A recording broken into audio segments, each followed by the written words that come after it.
চক কংগ্ৰেছৰ মেনিফেষ্টোত দুটামান অতি সাংঘাতিক কথা লিপিবদ্ধ কৰা হৈছে। আপোনালোকে জানে যে আমাৰ ভাৰতত আমি যেতিয়া ডাঙৰ হওঁ তেতিয়া আমাক দেউতা মাই ঘৰৰ কিবা নহয় কিবা সম্পত্তি দিয়ে বা আমিও চেষ্টা কৰোঁ যে আমাৰ জীৱনকালত আমি কিবা এটা কৰোঁ আৰু আমাৰ ল'ৰা ছোৱালীৰ কাৰণে কিবা এটা যাতে এৰি থৈ যাব পাৰোঁ। কংগ্ৰেছে কৈছে যে মোৰ দেউতাই যদি ল'ৰা ছোৱালীক কিবা মোক উপহাৰ দিয়ে, মাটি দিয়ে, সোণ দিয়ে, গাড়ী দিয়ে, তেতিয়াহ'লে সেই সম্পত্তিৰ মূল্যৰ 50% কৰ দিব লাগিব। সেইটো কোৱা হৈছে ইনহেৰিটেঞ্চ টেক্স। তাৰমানে এগৰাকী মাকে যদি নিজৰ গহনা গাঁঠৰিখিনিও বোৱাৰীয়েক বা জীয়েকক দিয়ে, সেই গহনা গাঁঠৰিৰো 50% ইনহেৰিটেঞ্চ টেক্স দিব লাগিব। আৰু এই টকাবোৰ তেওঁলোকে ক'ত খৰচ কৰিব আমি সকলোৱে জানো।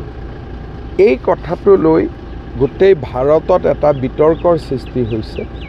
কংগ্ৰেছৰ দুই এজন সদস্যই এতিয়া সেই ঘটনাটোৰ পৰা তেওঁলোকে হাতসাৰা মন্তব্যও কৰিছে।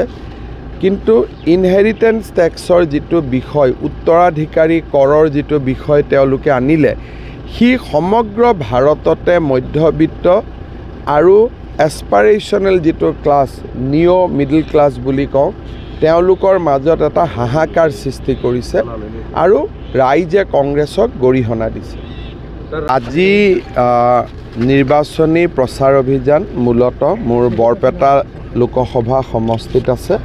প্ৰথমখন মিটিং সৰুপেটাৰ পিছত বৰক্ষেত্ৰীৰ পিছত হাজো। গধূলি কেন্দ্ৰীয় গৃহমন্ত্ৰী ডাঙৰীয়াৰ এটা বিশাল ৰোড শ্ব' গুৱাহাটীত আছে আৰু সেই ৰোড শ্ব'ত আমি সকলোৱে কেন্দ্ৰীয় গৃহমন্ত্ৰী অমিত শ্বাহ ডাঙৰীয়াৰ লগত আমি থাকিম আৰু সেইটো এটা ঐতিহাসিক ৰোড শ্ব' আজি গধূলি গুৱাহাটীত হ'ব। চক এই ইলেকশ্যনটো সংখ্যালঘু সংখ্যাগুৰু বুলি হোৱা নাই। সকলোৱে বিজেপিক ভোট দিছে। কৰিমগঞ্জ আমি জিকিম, সংখ্যালঘুৱেও ভোট দিছে, সংখ্যাগুৰুৱে ভোট দিছে। নগাঁৱত আমি জিকাৰ সম্ভাৱনা উজ্জ্বল, সংখ্যালঘুৱেও ভোট দিছে, সংখ্যাগুৰুৱে ভোট দিছে। আৰু কোকৰাঝাৰততো ট্ৰেক্টৰ আছে, ট্ৰেক্টৰততো সংখ্যালঘু সংখ্যাগুৰু সকলোৱে আগৰ পৰাই ভোট দিয়ে। গতিকে ইয়াততো তেনেকুৱা সমস্যাও নাই, কাৰণ ট্ৰেক্টৰততো হিন্দু আছে, মুছলমানো আছে, খ্ৰীষ্টিয়ানো আছে, বুদ্ধিষ্ট আছে, শিখ আছে, জৈন আছে, সকলো আছে। ধুবুৰীত মই এতিয়ালৈকে যোৱা নাই।